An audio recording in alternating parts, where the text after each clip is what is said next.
नायं लोको अस्त्य यज्ञस्य कुतो अन्यः कुरु सतम। हरे कृष्ण।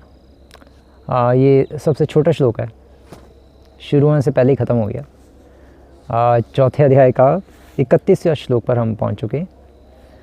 और अब इस श्लोक में भगवान कृष्ण, पिछले श्लोकों में तो भगवान कृष्ण ने अर्जुन को सारे यज्ञों की लिस्ट गिनवा दी, और अब इस श्लोक में भगवान कृष्ण अर्जुन को कह रहे हैं कि नायम लोको अस्ति, अर्थात कहने का मतलब है कि ना मतलब कभी नहीं, अयम मतलब यह, अयम लोका इस लोक में कभी नहीं, अस्ति है क्या है, अयज्ञस्य अर्थात यज्ञ ना करने वालों के लिए तो इस लोक में कोई सुख है ही नहीं। कुतो अन्यः कुरु सतम, तो फिर किसी अन्य जन की बात ही क्या करें, अगले जन की तो बात ही भूल जाओ, उसको इस जन्म में ही सुख नहीं मिलेगा जो यज्ञ नहीं करेगा। हे कुरुश्रेष्ठ, ये भगवान बता रहे हैं, श्रील प्रभुपाद लिख रहे हैं कि हे कुरुश्रेष्ठ, जब यज्ञ के बिना मनुष्य इस लोक में या इस जीवन में ही सुखपूर्वक नहीं रह सकता तो फिर अगले जन्म में वो कैसे रहेगा। पॉइंट ये है यहाँ पर। एक्चुअली भगवान बता रहे हैं कि जो यज्ञ नहीं करता उसकी दशा क्या होगी, बहुत उसका बैंड बजने वाला है। भगवान अल्टीमेटली ये बता रहे हैं, जो यज्ञ बिल्कुल नहीं करता, अयज्ञस्य मतलब अभी तक इतने सारे जो यज्ञ बताए हैं उसमें से जो बिल्कुल नहीं करता उसको तो मतलब धर्म अर्थ काम धर्म अर्थ काम का सुख तो नहीं मिलेगा, और मोक्ष की तो बात ही बहुत दूर की रही, उसको तो जीवन में ही सुख नहीं मिलने वाला, अगले जीवन की तो बात ही मत कहो, बात ही छोड़ दो बस। बहुत बुरा हाल होने वाला है जो यज्ञ नहीं करता। यज्ञ कहने का अर्थ ये है कि यज्ञ है क्या, यज्ञ अर्थात सेक्रीफाइस।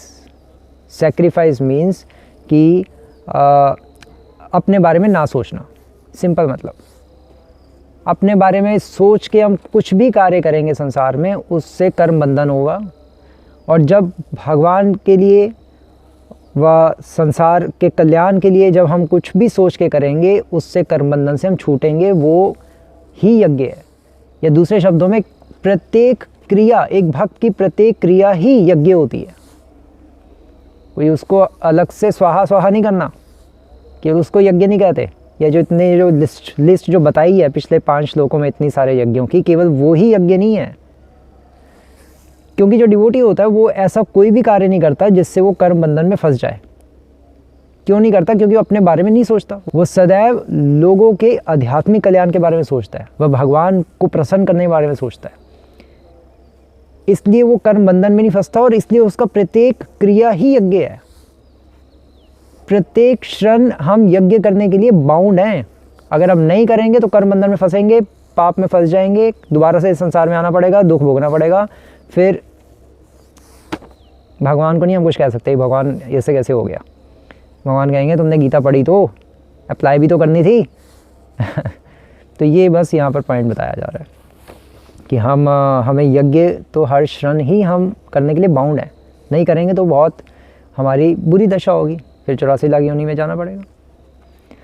और श्रील प्रभुपाद इसके अंत में बता रहे हैं कि सभी यज्ञों में एक्चुअली प्रभुपाद लिख रहे हैं कि विभिन्न स्वर्गों में भिन्न भिन्न प्रकार की जीवन सुविधाएं हैं, और जो लोग यज्ञ करने में लगे हैं उनके लिए तो सर्वत्र परम सुख मिलता है, किंतु सर्वश्रेष्ठ सुख वह है जो कृष्ण कॉन्शियस डिवोटी है, उसको सबसे टॉप मोस्ट सुख मिलता है।